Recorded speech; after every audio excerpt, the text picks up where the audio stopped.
El contenido del siguiente programa es responsabilidad de sus realizadores. La Pedagógica Radio presenta Gabinete de Curiosidades. Arte y cultura en contexto. Bienvenidos.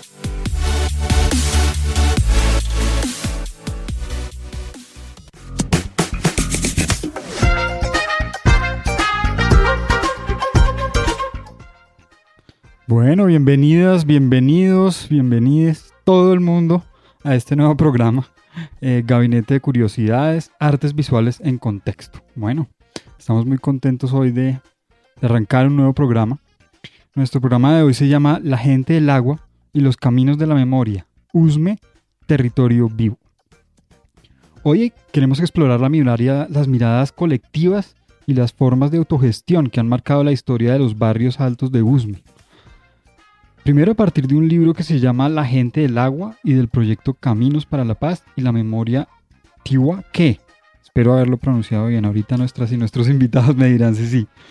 El programa entonces teje un diálogo entre comunidad, arte y universidad para reconocer cómo el agua, la vivienda y el muralismo se convierten en actos de resistencia, cuidado y pedagogía territorial. Entonces buscamos hoy conversar un montón sobre esto, ¿no? Sobre los líderes y docentes del territorio, cómo se revelan los aprendizajes y desafíos de una memoria viva que habita espacio público y que invita a representar la ciudad desde la participación, la educación y el arte comunitario. Bienvenidos entonces hoy a nuestro programa.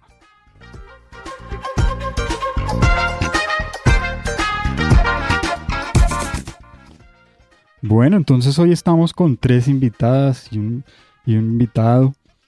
Estamos muy contentos pues de tenerlas y tenerlo hoy aquí. Tenemos a Lina Marcela Giraldo Mejía. Ella es docente en Ciencias Sociales. Ha impulsado junto a algunos de sus estudiantes ejercicios pedagógicos de memoria y apropiación del territorio de los proyectos Caminos para la Paz. También nos acompaña Andrea Carolina Amado Castro. Ella es trabajadora social y lideresa del colectivo La Montaña Resiste y ha participado activamente en la defensa del agua, la vivienda y el tejido comunitario en el territorio. Y también estamos con Marlon Valdés Martínez, que es sociólogo y gestor social de la Pontificia Universidad Javeriana. Él es autor del libro La gente del agua, que es una obra que recoge las historias y luchas y aprendizajes de las comunidades que desde la autogestión, solidaridad, han construido vida y esperanza en USME. Y bueno, también saludamos a nuestra mesa de trabajo, a nuestro equipo técnico. En el máster tenemos aquí a Mario Enríquez, en la producción sonora tenemos a Yolanda Barrantes y Diana Torres, en imagen y redes tenemos a Laura Chávez y en la dirección a Alejandro Sepúlveda. Bueno, bienvenidas y bienvenidos. ¿Cómo están? ¿Qué tal? Hola a todos y todas. Muy bien, muchísimas gracias por la invitación. No, excelente. Mil gracias por invitarnos a este espacio tan significativo y permitirnos ampliar nuestra voz en este programa de radio. Bueno, hola, muy buenas tardes a todas, a todos. Me uno, estamos muy contentos, realmente estamos muy felices de poder estar aquí con ustedes y de compartir, pues digamos que esta experiencia. No, pues yo estoy muy contento de estar hoy con ustedes. En este programa somos 2 presentadores, Elkin Hidárraga, que nos encuentra hoy, y yo, el que está hablando, Santiago Valderrama. Entonces, bueno, vamos a comenzar nuestra conversación empezando pues, con nuestra sección de siempre que se llama Tensiones y Recorridos.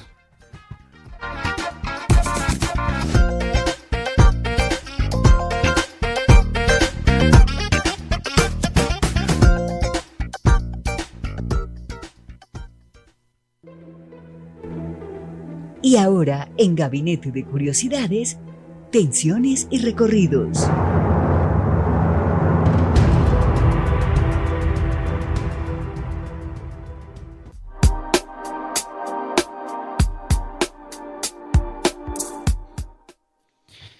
Y bueno, en nuestra sección Tensiones y Recorridos, pues lo que queremos hacer es precisamente eso, un recorrido, ¿no? Por estas memorias vivas de los barrios altos de USME, que es un territorio donde el agua, la vivienda y la autogestión se entrelazan como formas de resistencia. Vamos a comenzar hablando un poquito del libro La gente del agua y también del proyecto Tihuaqué, muros que tejen historia. Ya que desde allí, pues desde esos dos aprendizajes y procesos, ¿no? Nos permiten comprender cómo la comunidad ha hecho de la memoria una práctica política, que es algo muy importante, ¿no? Y que aquí en la Universidad Pedagógica trabajamos tanto.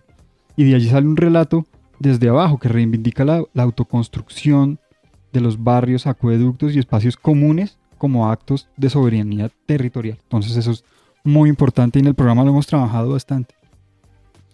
Pero bueno, entonces yo quería comenzar la conversación preguntándoles cómo surgieron y se consolidaron las formas de organización comunitaria frente a todo este tema del acceso al agua, la autoconstrucción de las viviendas y todo esto en los barrios altos de Usme.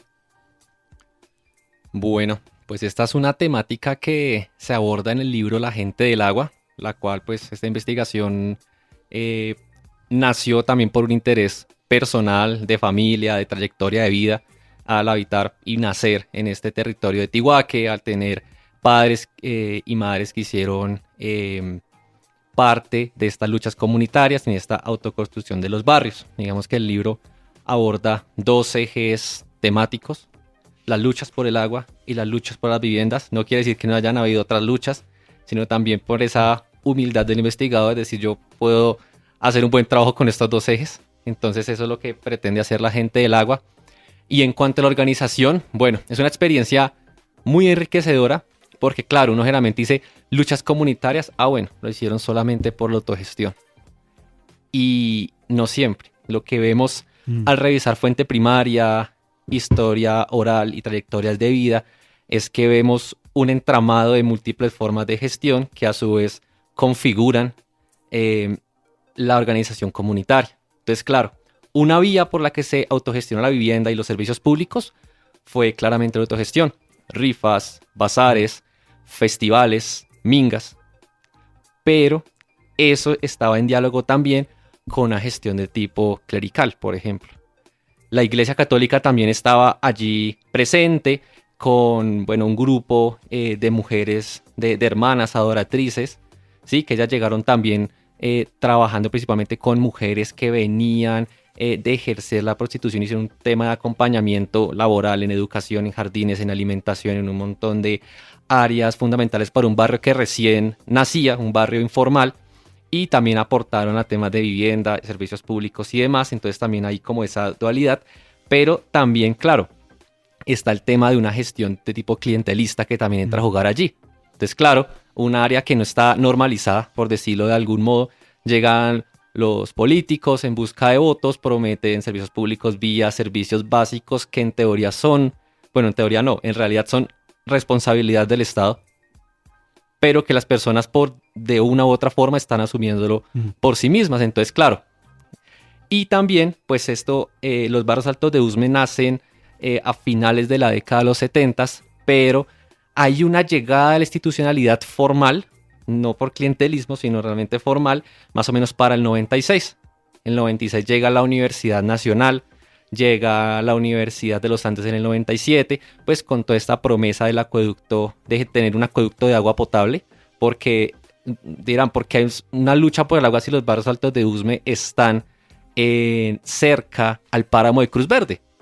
Entonces, pues hay algo que se denomina en el libro la paradoja de la abundancia, que es justamente esos recursos que más abundan en el territorio, pero son los que más escasean, justamente porque la quebrada principal allí se llama Yomasa y estaba, digamos, monopolizada, era de propiedad privada y buena parte del páramo también era privada por una cervecería Colombo Alemana. Entonces uno queda como muy, o sea, es muy triste, y para las personas también crecían los barrios, la necesidad de agua era cada vez mejor y pues tenerla por aljibes y demás, por contaminada, enfermedades. Entonces siento que eso ahondó allí bastante, pero en cuanto a trabajo comunitario, si bien siento que claramente primó lo comunitario, y lo comunitario tiene que estar en estrecha relación con lo que se conoce como un bien común, con nuestro interés general, estuvo también permeado y en diálogo, en tensión, con las formas clericales, clientelistas, institucionales pues que son las herramientas que estaban allí como en el territorio en su momento. Gracias Marlon. Y bueno, ¿y cómo viste bueno, también a nuestras invitadas, cómo vieron o se dieron esas tensiones, digamos, entre estas formas de autogestión y los discursos institucionales del Estado? Porque pues digamos que la autogestión puede como también convertirse en un dispositivo muy neoliberal, ¿no? Como autogestiona tus cosas, autogestiona tu acueducto y no le pedimos nada al Estado. Entonces, ¿sí se dieron esas tensiones o cómo ocurrió eso? Bueno, pues justamente, si bien claro, la autogestión es como un mecanismo, por decirlo a corto plazo, para solventar alguna necesidad apremiante.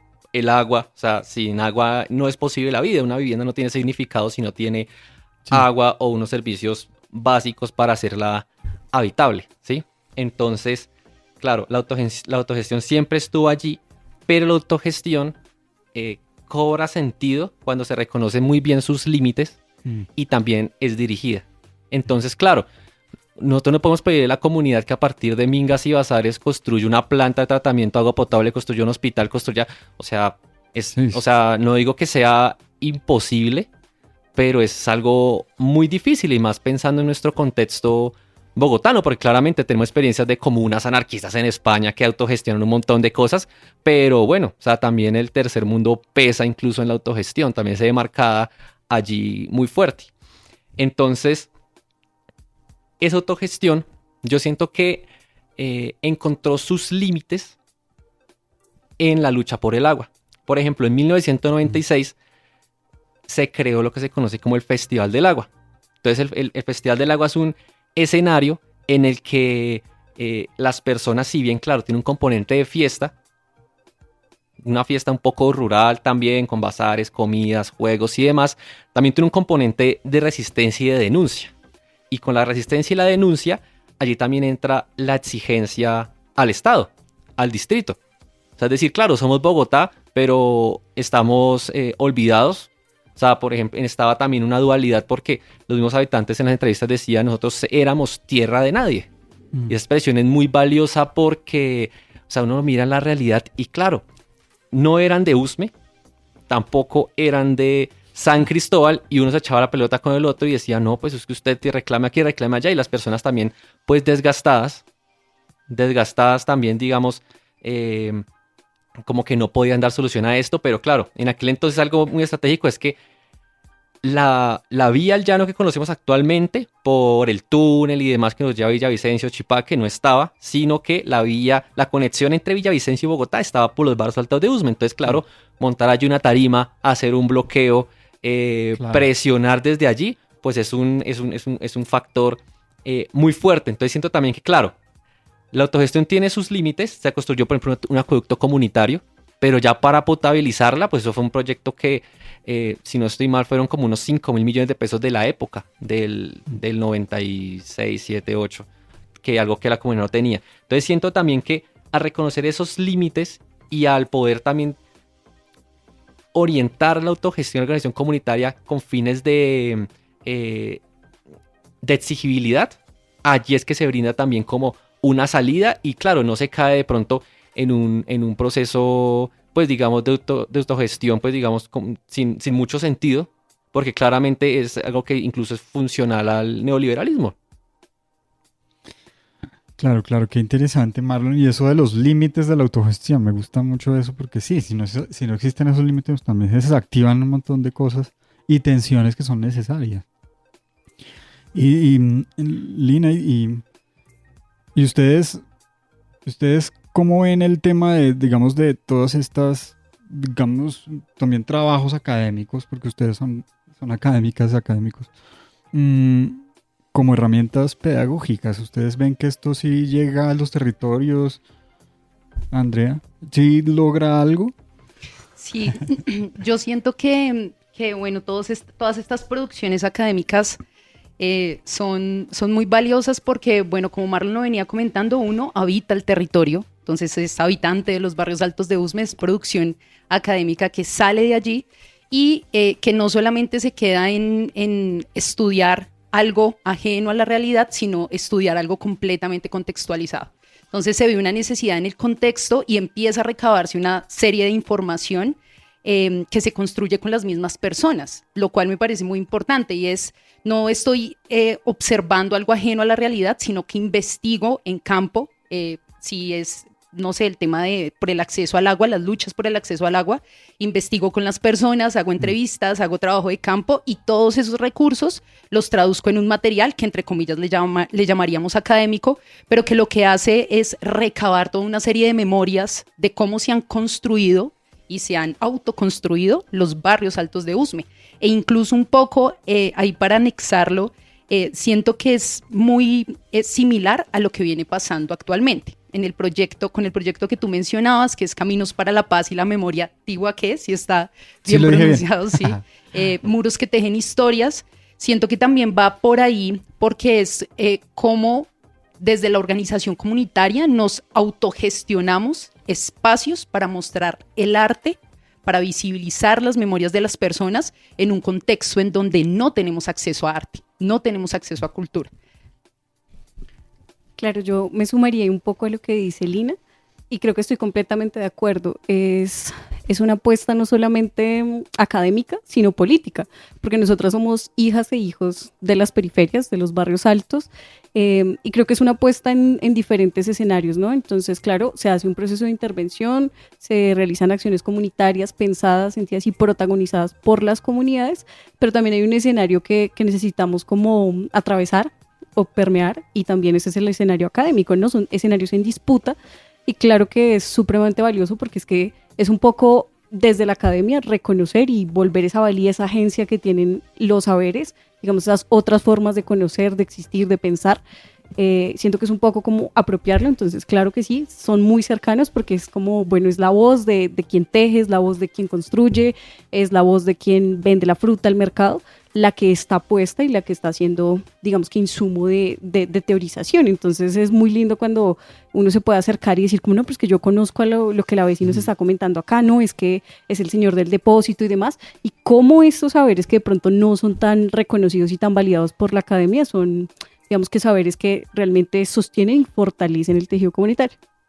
Gracias, Andrea. Sí, creo que todo esto que están mencionando, que mencionaba Lina y que mencionas tú, es clave, ¿no? Para nuestros estudiantes, ¿no? Porque pues finalmente es una postura ética frente al lugar del investigador y al territorio, ¿no? Pero bueno, yendo un poquito a lo que ya empezaban a mencionar, y hacia dónde vamos también, y dado que este programa pues es de artes visuales, no sé, queremos hablar un poquito de arte. ¿Cómo ven estos procesos finalmente del arte? Bueno, también el libro, ¿no? Porque La gente del agua pues es un libro que se termina convirtiendo tal vez en una forma de transmisión de memoria viva hacia nuevas generaciones o intergeneracional. Y creo que también el arte, la imagen, la construcción y producción de imagen, creo que cobra un lugar importante allí. ¿Ustedes cómo ven el futuro de esto? ¿Cómo lo proyectan? Bueno, yo considero que la apuesta que está abordando el proyecto en este momento es muy interesante porque entonces se plantean diferentes escenarios y se han dado lugar a diferentes encuentros donde se articulan los saberes de las personas, las experiencias, y un poco se recogen estos saberes no solamente desde una perspectiva como muy romántica, sino que a partir de eso estamos problematizando como cuál es la ausencia estatal y por qué se dan estas formas de organización. Y todo ello se está plasmando como en un recorrido territorial de murales que combina la estética, pero no solamente como esa estética que percibimos de ciertas maneras, sino lo que la gente apropia, lo que la gente reconoce y lo que la gente, digamos que entiende y se autorreconoce como en ese tipo de ilustraciones. Hay otra perspectiva acá muy interesante y es que hay una apuesta digital también.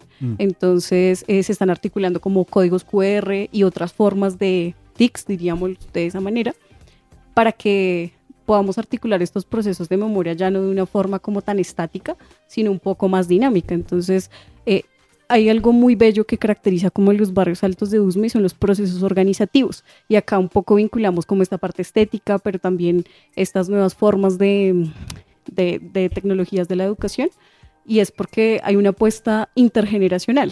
Entonces tenemos líderes y lideresas de 60, 70 años, incluso mayores, pero también están los niños, están los jóvenes, están los adultos, y es como también en este proceso de articulación pues se da un acompañamiento de alfabetización, ¿sí? Tenemos personas que han llegado como en los barrios altos de Usme, como a esa pequeña Colombia, podríamos llamarlo de esa manera, que vienen de diferentes zonas, de diferentes territorios, departamentos del país, y de pronto ese acceso a la educación como que no ha sido precisamente garantizado, y en esa brecha generacional respecto a la tecnología pues se ha dado un acompañamiento. Entonces claro que sí, es como esa forma de articular, de generar esos diálogos intergeneracionales también, y también como de componer esa estética, ¿no? No solamente lo que representa como lo que consideramos ahorita visual, estético, desde las juventudes, desde las infancias, sino también como de manera transversal. Andrea, qué interesante todo lo que dices, y bueno, aquí hemos trabajado un poco eso, ¿eh? Frente a, digamos, este lugar de las imágenes y la memoria viva. Creo que hay muchas cosas ahí, ¿no? Siento que ahí corremos el riesgo hoy de desactivar las cosas, tal vez transitando toda nuestra acción y el cuerpo casi, ¿no? A las imágenes. Vemos que, por ejemplo, un tema que hemos trabajado aquí en el programa ampliamente, todo el tema de Palestina, ¿no? Vemos que hay personas que tienen 200 publicaciones en defensa de Palestina, de indignación en sus redes sociales, pero no han pisado la calle una sola vez, ¿sí? Entonces, ¿cómo hacemos para que las imágenes que hagamos vengan de un acto vivo primero?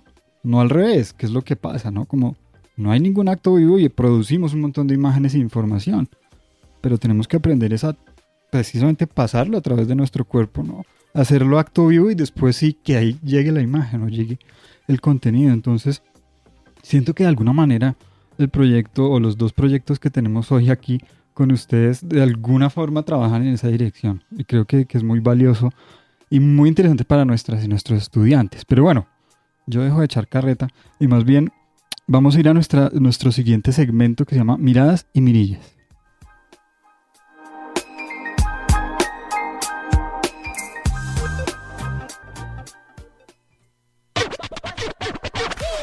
En Gabinete de Curiosidades, Miradas y Mirillas.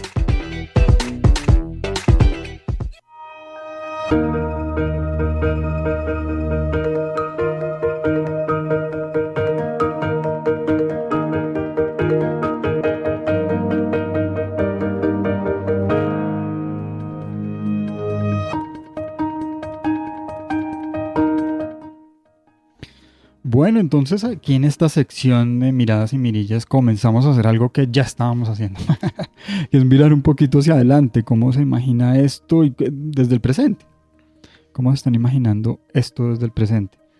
Hay algo importante que estábamos diciendo, y como ese tránsito que hay desde los murales, que son un espacio, un territorio que se crea a través de una acción, que es un encuentro, ¿no? Y transita tal vez a las plataformas digitales, y también, pues obviamente, están las comunidades de Usme, donde se transforman sus territorios, y claro, hay una especie de museo vivo, siento yo, en lo que ustedes trabajan. Entonces, en Caminos para la Paz y la Memoria, y también en Tihuaqué, se proponen nuevas formas de narrar la historia, ¿sí? Murales con códigos QR, como lo señalaban ahorita, rutas interactivas y relatos transmedia que expanden la memoria del agua y la vivienda hacia experiencias digitales y pedagógicas. Y a mí me gusta mucho eso, ¿no? Porque además yo también trabajo en un entorno, claro, no es cerca de Bogotá, pero sí es en la laguna de Fuquene, donde el problema es el agua. Y finalmente las disputas de la comunidad son por la propiedad privada, todo está fragmentado, la gente aislada, no hay formas de trabajar casi en comunidad. Y el agua desafía eso, ¿no? Porque la quebrada pasa por todos los lotes y no hay quien... Bueno, hay quienes intentan desviarla o apropiarse, pero el agua desafía esos límites de alguna manera, y en esto también las imágenes, el flujo de las imágenes, estos museos vivos, esto también desafía esos límites, son como formas del agua también. Entonces, bueno, esto era lo que queremos hablar ahorita. Entonces, ¿cómo para comenzar la charla, ustedes cómo ven esa transformación del espacio público a través del arte mural, y qué papel ustedes creen que cumple este museo abierto como espacio de encuentro, memoria, también de resistencia en los barrios altos de Usme? Bueno, a mí me parece muy importante primero puntualizar que en el espacio público vemos quizás bien reflejado este concepto de desigualdad, ¿sí? Y se ve reflejado en que, por ejemplo, en los barrios altos de Usme, el espacio público, más allá de un par de vías pavimentadas, por ejemplo, no existe, ¿sí? Hay unos cuantos parques muy pequeños dotados de muy pocas cosas, pero más allá de eso no hay. Por ejemplo, yo que soy profesora egresada gloriosamente de la Universidad Pedagógica Nacional, trabajo en un colegio distrital de un barrio alto en Usme, y los niños juegan enfrente fútbol en la calle, enfrente del colegio, porque no tienen una cancha cerca. Entonces, si se dan cuenta, es un vivo retrato de que el espacio público realmente, con toda la dotación que debería tener y que debería ofertar el Estado, pues no está. Entonces, como es un manifiesto de desigualdad, también siento que el espacio público tiene unas posibilidades de lucha y de reivindicaciones muy grandes, que es un poco lo que mencionábamos al inicio, y es este historial de que hay que autogestionar algunas cosas, que no debería ser así, porque hay unos básicos que deberían asegurarse, pero ¿qué ocurre? Entonces, esto que nosotros nos estamos pensando de poder resignificar los espacios públicos, habitarlos de distintas maneras, va muy en vía a este concepto de lucharnos el derecho a la ciudad, por decirlo de alguna forma, y quizás hacer ese contrapeso a que nuestros niños, a que las personas no tengan espacios de divertimento, a que no tengan espacios de acceso a la cultura, porque se ve que, sí, un poco hablando con ellos y con los niños y las niñas, y cuando les mencionábamos este tema de muralismo, los chicos me decían a mí como, no, pero eso es en museos, eso es en lugares, y se suele utilizar mucho como el calificativo de que no es para ellos. ¿Sí? Porque el acceso a la cultura no es para ellos, porque los museos o las galerías de arte están en otros lugares y son para otras personas. Pero entonces un poco lo que nosotros buscamos hacer con el proyecto y que nos emociona muchísimo es poder llevar esto, poder llevar el arte al territorio, ¿sí? Poder hacer un museo al aire libre que cuente las historias de las personas. Y esto porque es importante, y es un poco lo que decías ahorita, y es bueno, que de pronto a veces el arte intenta representar algunas cosas, pero pues no atraviesa la realidad de las personas. Pero entonces nosotros lo que intentamos hacer con el proyecto es que todo surja a partir de una metodología de co-creación. Entonces nos sentamos con las personas, y esto es fundamental. ¿Por qué digo que es fundamental? Porque uno de los muralistas nos decía como, para mí esto es nuevo, porque uno de los muralistas que hace parte del proyecto nos decía, esto para mí es nuevo porque yo me centro en pintar cosas que sean bonitas, pero sentarme a hablar con la gente y que la gente nos diga qué es lo que quiere pintar, cuál es la historia que quiere contar, pues como que se le voló la cabeza, por decirlo de alguna manera, y siento que esto es lo valioso del proyecto, que no es les vamos a hacer un mural de lo que nosotros queramos, de lo que se nos ocurra, sino que es qué es lo que sentarnos con las personas y decir qué es lo que ustedes quieren contar, ¿sí? Y es un poco esta perspectiva de historia desde abajo, y es rescatar las memorias de las personas que durante cientos de años han sido invisibilizadas, a las cuales no se les ha dado voz, y es qué queremos contar para nuestras próximas generaciones, que también lo hace pues el libro La gente del agua. Qué interesante, Lina. Sí, ¿no? Y me acuerdo mucho pues me hiciste pensar, ¿no? En la relación como de la imagen colonial con esas otras imágenes también un poco misteriosas de los pictogramas muiscas, que la imagen colonial siempre aparecía dentro de los templos. Así, si bien también tenía movimientos, se iba caminando de pueblo en pueblo con los estandartes, iban a los cuadros, ¿no? Pero en general el momento en el que se inscribían todas estas narrativas coloniales, en particular la religión católica, en los cuerpos de esas personas que estaban, era dentro de la iglesia. Había una afección de esos cuerpos a partir de la imagen, y en esa afección pues tal vez una especie de experiencia mística que hacía que esas imágenes se construyeran en verdad dentro de esos cuerpos, pero eran a espaldas del territorio, adentro de una iglesia, siempre hacia adentro, y los cuerpos quietos y sentados, escuchando, recibiendo de forma pasiva, mientras que los pictogramas muiscas no, poco sabemos de ellos, pero sé que implican caminar, sé que están afuera. ¿Sí? Sé que tal vez implican no solo ver, sino oler, sentir, tal vez incluso tocar, no sé, un montón de cosas. Entonces ese museo abierto parece que tiene como esa relación áptica, ¿no? Sensible frente al territorio, que tal vez como que se contrapone a esa cosa tan ocularcentrista de los museos, solo ver y que el cuerpo tiene que estar condicionado para ver de alguna manera, ¿no?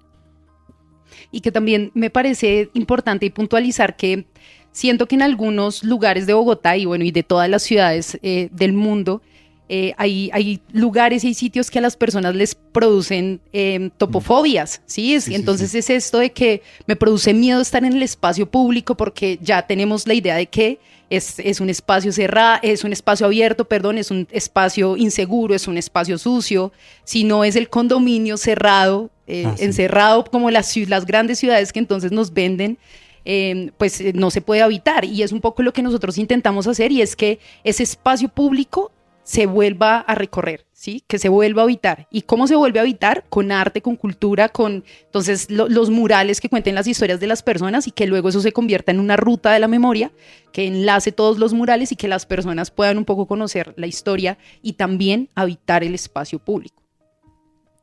Gracias, Lina. Bueno, de pronto Andrea, Marlon, nos puedan hablar un poquito de la forma en la que se incorporan estas tecnologías digitales, como los códigos QR, esas plataformas multimedia, esas posibilidades de transmisión y apropiación de la memoria también desde allí. Bueno, pues yo creo que ese es uno de los puntos a favor y distintivos también del proyecto. Yo siento que tiene varios, realmente. Uno de esos puntos fuertes del proyecto y pues que siento también que es como una recomendación a nivel de general es que pues las iniciativas surjan a partir de una problemática o un desafío que haya en el territorio. Yo siento que estos materiales y este proyecto que está actualmente, que claramente están conectados, parten desde allí. Entonces al partir desde allí, pues también se problematizan las formas en que queremos mostrar y transmitir el arte, la memoria, la cultura, etc. Si bien, claro, nuestro principal transmisor de la memoria es el mural abierto, el mural público, el mural visible, el mural habitado. También el mural por sí solo, digamos, si bien es un gancho, por decirlo de algún modo, la idea es que no se quede en la contemplación, que no se quede solamente en visualizar una pared y ve qué bonito está, que a veces también el arte suele ser un poco abstracto, ¿sí? Y a veces no se pueda, digamos, entender muy bien. La idea es que estos murales estén integrados con tecnologías de la información y la comunicación, ¿sí? Los cuales son muy valiosas porque, pues bueno, creo que no se ha mencionado, pero el proyecto pues se encuentra articulado a la Pontificia Universidad Javeriana y a la Pontificia Universidad Javeriana a la Facultad de Ingeniería. Entonces, digamos, allí está la cuestión, ¿por qué los ingenieros o la Facultad de Ingeniería de su programa social se interesan en hacer un museo pues más de temas patrimoniales, de historia, memoria? Digamos que en teoría uno dice, no, pues este no es como el ámbito fuerte de la ingeniería. Entonces aquí viene también que, claro, como se está pensando en temas digitales y demás, la idea es que cada mural pues contenga un QR en el que se escanee, lleve a una página de internet en donde estén entrevistas, audios, memorias, fotografías históricas. Entonces que la página web sea una oportunidad para que la persona explore, para que también se sirva a sí misma su propio conocimiento y pueda reflexionar a partir de lo que está allí, y quizás sea también un elemento potenciador, creador, generador de otras cosas. Yo siento que eso es también lo importante. Y pues también claramente, por ejemplo, ejercicios como la gente del agua pues también estarán allí dentro de ese repositorio digital. Esa es como una de las partes. La otra, muy interesante, es que también habrá una aplicación. La aplicación pues ya parte de un ejercicio previo, una tesis de doctorado de un docente de la Universidad Javeriana que trabajó con temas patrimoniales en Europa. Pero entonces él tiene la aplicación activa, y la idea es que podamos insertar esos puntos de la memoria, no solamente los murales, que hagamos murales existentes, pero también espacios de memoria. Yo creo que esta categoría es sumamente importante porque los murales, si bien esperamos que sean espacios de memoria, también, claro, los antiguos tanques comunitarios del agua, la primera escuela autoconstruida Las Violetas, que ahora la que le da pie al Gabriel García Márquez, puedan estar allí y puedan dar una experiencia enriquecedora, no solo al turista, que generalmente muchas veces el tema de los museos pues también es una experiencia muy de clase media, ¿sí? Se orienta como al turista, al nuevo, al extranjero, sino también al local, porque si bien nos vemos, o sea, en ese ejercicio de partir de las necesidades del territorio, creo que tanto la gente del agua como Caminos para la Paz nacen de una problemática central, y es que si bien los barrios altos de Usme tienen unos 40, un poco más años de trayectoria, esas primeras generaciones que construyeron el barrio y que lo hicieron tal cual y como es hoy, ya no están. Y las nuevas generaciones, pues hay una ruptura generacional en términos de memoria, y pues justamente lo que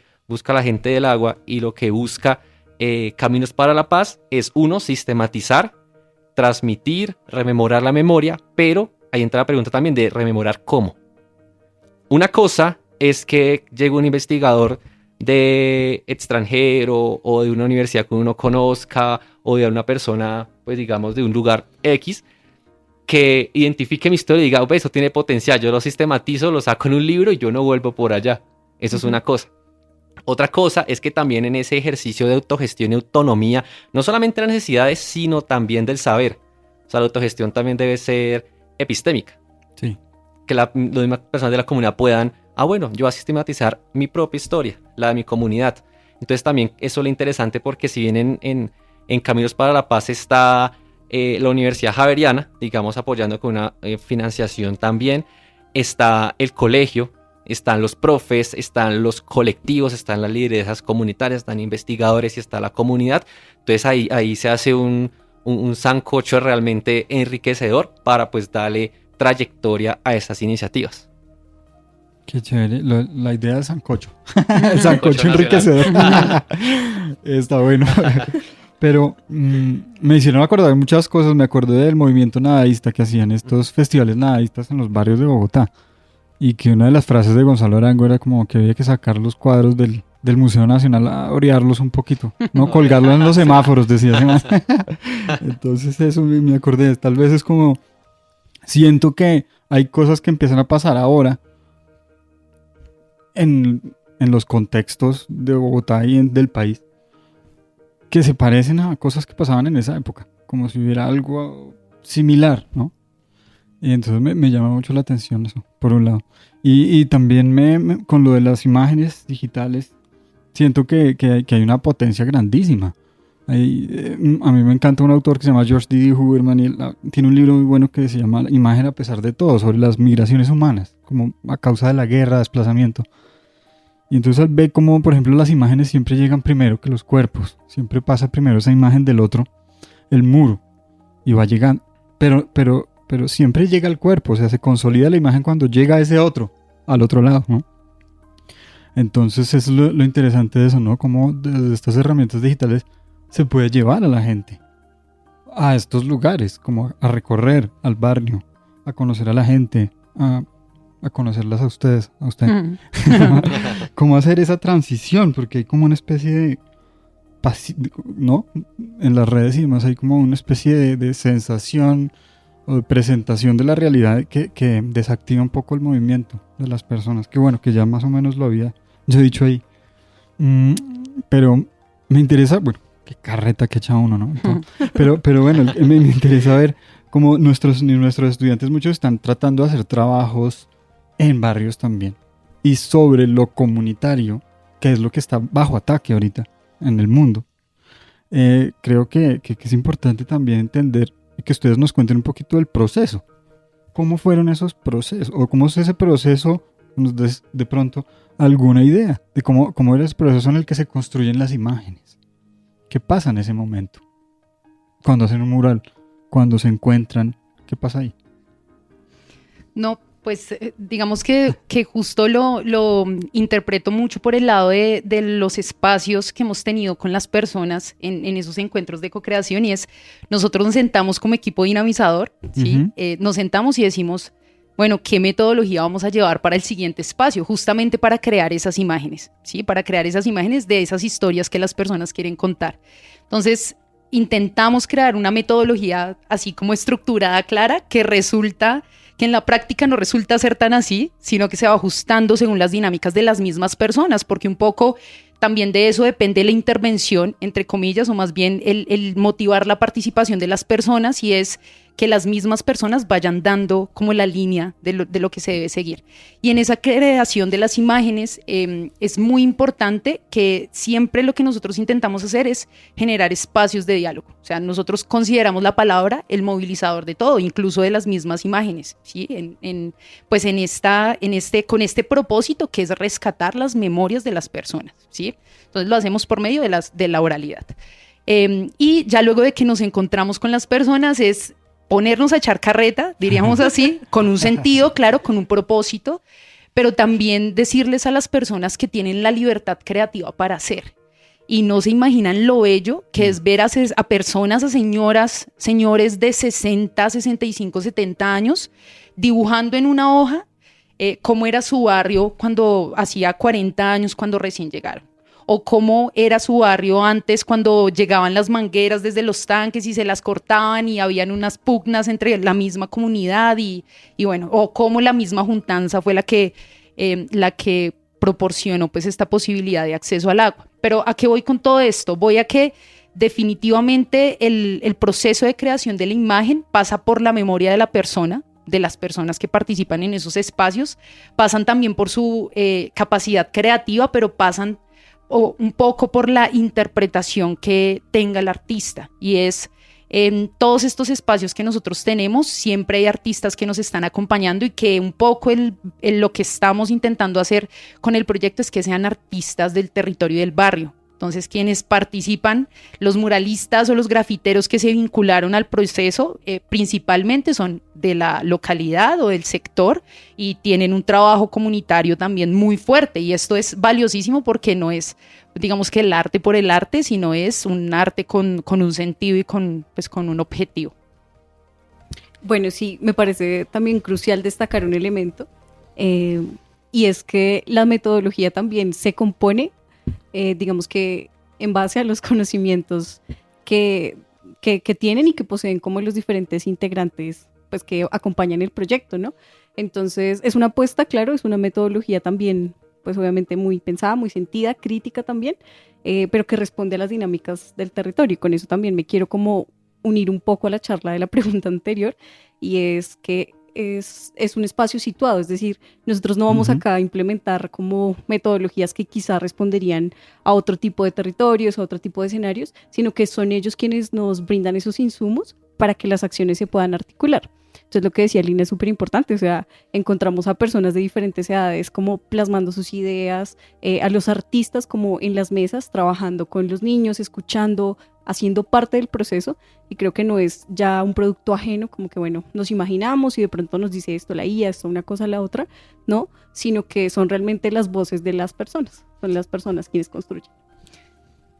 Andrea, bueno, Lina y Marlon, se nos acaba ya casi el tiempo. Me encanta el proyecto, creo que todo el mundo queda con muchas ganas, siempre quedamos con ganas de seguir hablando. Creo que hay que invitarte también, Marlon, en otra ocasión, porque hay que seguir charlando de esto. Y creo que hay como algo muy importante, yo que sí quisiera como destacar eso, ¿no? Y finalmente idealizamos mucho a veces los trabajos desde la academia con el territorio, entonces vamos a mirar las miradas del territorio, la memoria y no sé qué, pero la gente a veces no tiene agua, ¿sí? Entonces, ¿cómo vamos a estar nosotros allá mirando esas cosas y no también mirando las problemáticas y coyunturas políticas directas del territorio, que son esas, ¿no? El agua en este caso. Entonces, son dos cosas que no se pueden desconectar y que se desconectan mucho en el trabajo académico, ¿sí? Entonces ustedes la reúnen y eso me encanta. Oigan, como se nos acaba el tiempo, solo nos queda como ver ustedes dónde pueden o dónde tienen montadas las cosas, de pronto una página web, algún sitio donde las personas que están oyendo el programa puedan visitar lo que están haciendo, o cómo pueden acceder a lo que están haciendo ustedes. Pues bueno, en este preciso momento aún no está pública la página web. Digamos que el proyecto se ha venido componiendo por una serie de fases. Iniciamos por cartografías comunitarias para identificar qué muros postulaban las personas. Muros de viviendas, muros de instituciones, muros de espacio público. Ya una segunda fase de co-creación, que es la que finalizamos, en donde pues se enmarcan esos diálogos y esas charlas que Lina nos mencionaba con las personas muralistas y demás. Pero pues ya viene también la fase de la pintura, de poner en práctica eso. Digamos que ese es el punto en el que estamos en este momento. Entonces claramente octubre, noviembre, diciembre estaremos como dedicados a esa labor, y la idea es que la página web pues tenga el nombre del proyecto, Caminos para la Paz y la Memoria Tihuaque, muros que tejen historias, y quede en el dominio de la Pontificia Universidad Javeriana. Lo pueden encontrar en prosofi.javeriana también, allí estará como montándose también la información y demás. Bueno, muchas gracias. Seguro cuando terminen esta fase los invitamos de nuevo. Sí, sería muy chévere ver cómo salió todo y qué experiencias surgieron en todo este proceso. Y muchas gracias, nuevamente. Muchas gracias. Muy bonito el proyecto. Listo. Pues también como dando ahí un mensaje muy cortito también de despedida, teniendo en cuenta que estamos en una radio de una universidad pública. Yo siento que también las universidades tienen un papel muy importante en la transformación de la sociedad. Y una de esas herramientas es lo que nosotros conocemos también como extensión. Digamos que ese es el anclaje por el cual, pues también, por ejemplo, la Universidad Javeriana, junto con el colegio, junto a los colectivos, digamos que están allí trabajando. Y uno siempre se imagina la extensión también como, no, pues el curso de inglés o algo así, sino también es realizar trabajo comunitario situado, y pues es también enviar una invitación muy fuerte a que pues ese saber y ese conocimiento pues pedagógico también que se tiene en esta universidad pues pueda ir anclado a territorios, a lugares donde realmente se necesiten los aportes de la universidad, y también ese acompañamiento que siempre se agradece y que es muy bien recibido por las personas, y que también es satisfactorio para los estudiantes, también una dinámica de aprendizaje-servicio. Allá estaremos, Marlon.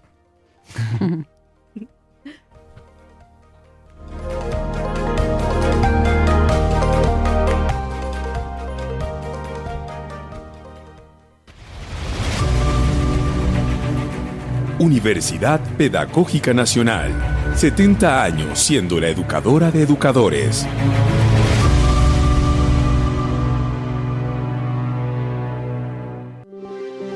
Quédate con las voces y los sonidos que enseñan de la Pedagógica Radio.